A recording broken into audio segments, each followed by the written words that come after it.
मंगळवारी दुपारच्या सुमारास तपोवन टेकडीवरील स्मशानभूमीलगतच्या जंगलातून जळाल्याचा तीव्र वास येत असल्याचे एका गुरख्याच्या लक्षात आले.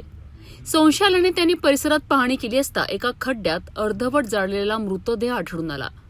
या घटनेची माहिती तत्काळ गाडगेनगर पोलिसांना देण्यात आली.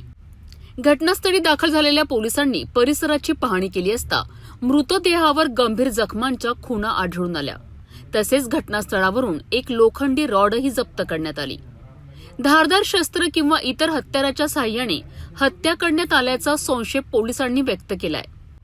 तपासादरम्यान मृत तरुणी आणि आरोपी समाधान इंगळे यांच्यात प्रेम संबंध असल्याची माहिती समोर आली आहे.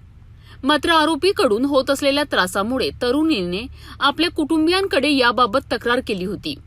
दरम्यान येत्या 25 जून रोजी तिचा विवाह दुसऱ्या युवकासोबत निश्चित झाला होता. याच कारणावरून आरोपी संतप्त झाला आणि त्याने तरुणीची हत्या केल्याचा प्राथमिक निष्कर्ष पोलिसांनी काढला आहे.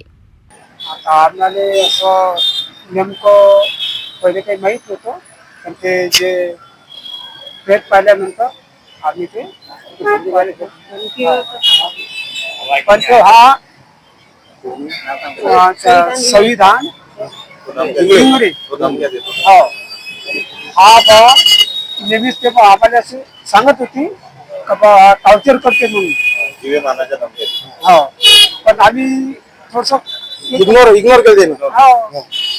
ठीक आहे बा. महाराष्ट्रामध्ये काय चालू आहे? अरे आता हे 25 तारखेला त्याचं मॅरेज ठरलं होतं, पण आता हे काय घटना घडली आम्हाला, पण ज्यांनी काही केली घटना घडवली त्यांना कठोर शिक्षा द्यावं आणि फाशीची शिक्षा करण्यात यावी ही सर्वात विनंती आहे. खून केल्यानंतर पुरावे नष्ट करण्याकरिता मृतदेह जंगलातील खड्ड्यात टाकण्यात आला. त्यानंतर त्यावर ज्वलनशील पदार्थ ओतून मृतदेह जाळण्याचा प्रयत्न करण्यात आल्याची माहिती तपासातून समोर आली आहे.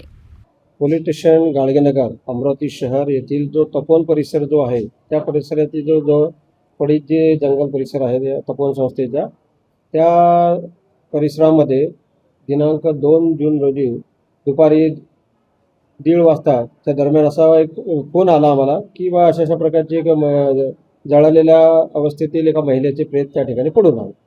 त्या अनुषंगाने आम्ही वरिष्ठ अधिकारी व आम्ही स्टाफसह त्या ठिकाणी गेलो होता.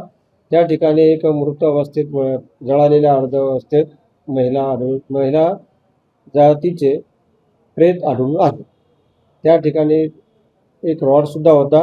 म्हणजे त्याच्यामुळे हे क्लिअर झालं होतं की त्या महिलेसोबत काहीतरी घातपात झाला असावा आणि तिला मारला असावा आणि पुरावा नष्ट करण्याच्या दृष्टिकोनातून तिला जाळून टाकण्याचा प्रयत्न केला. परंतु जे काय असेल लोकांच्या भीतीपुढे किंवा येणार जाणाऱ्यांच्या याच्या भीतीमुळे तो व्यक्ती पास्टमध्ये जो काही कृत्य करणारा होता आरोपी अज्ञात व्यक्ती तो पळून गेला आणि ती महिला पूर्णपणे जळालेली नाही. त्या घटनेला साधारणतः 36 ते 38 तास उलटून गेलेले असल्यामुळे आणि उष्ण वातावरण असल्यामुळे बऱ्यापैकी ती बॉडी आहे शरीर जे प्रेत होतं ते कुजण्यास सुरुवात झालेली होती. चेहऱ्याला जमिनीला टेकलेला असल्यामुळे पूर्ण त्याच्यामध्ये अळ्या पडलेल्या होत्या, त्यामुळे चेहरा ओळखण्यासारखा नव्हता. आणि महिलेच्या अंगावर जे काही अर्धवट जळालेले कपडे होते, जो स्टॉल होता, गुंडाळलेला चेहरा आणि इकडे हातापायाला असलेले नखपालिश आणि हातात अंगावर असलेला पिवळ्या कलरचा जो काही ड्रेस होता तुकडा उरलेला आहे, त्याच्यावरून जे काही एक पोलीस स्टेशन फेजरपुरा हद्दीत राहणारे राजुरा गावातील या घटनेपासून 200 मीटर अंतरावरील जे इसम आहे थोरात नावाची व्यक्ती जे आहेत त्या व्यक्तींनी त्यांची ही मुलगी नातेवाईक असल्याचे सांगितले. त्याबद्दल त्यांनी पोलीस स्टेशन फेजरपुरा येथे ते काही मिसिंगची तक्रार घरून गेल्यावर दाखल करणार आहेत. परंतु दाखल झाली की नाही अद्याप माहिती घेणे सुरू आहे. आणि त्यांनी बघितले की आमचीच नातेवाईक आहे असं त्यांनी प्रथमदर्शनी सांगितलेले आहे.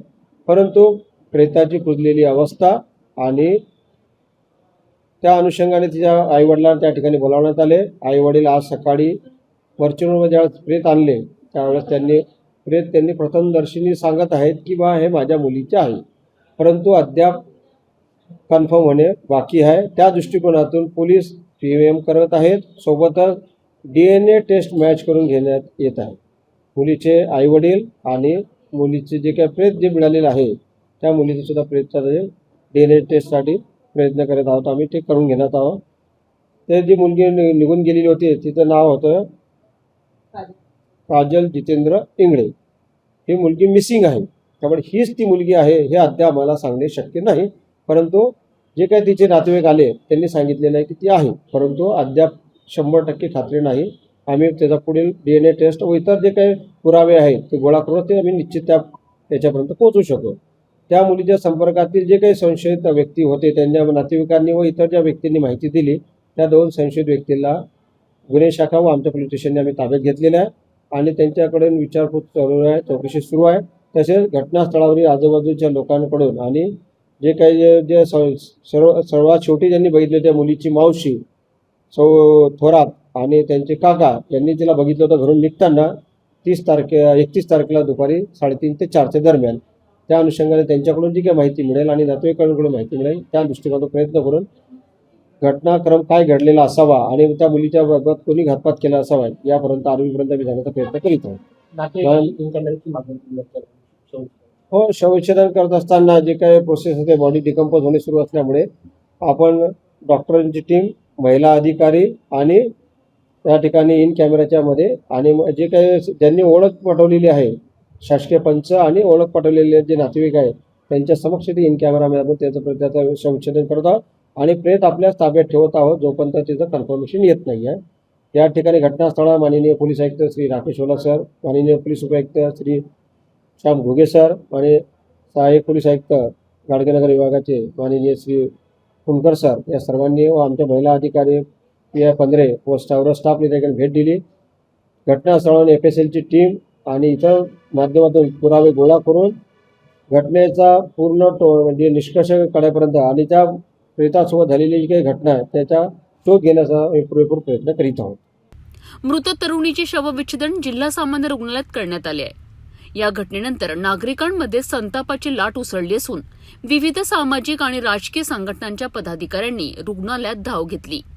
दरम्यान आरोपीला कठोरात कठोर शिक्षा देण्यात यावी आणि फाशीची शिक्षा सुनावण्यात यावी अशी मागणी मृत तरुणीच्या आई वडिलांनी केली आहे.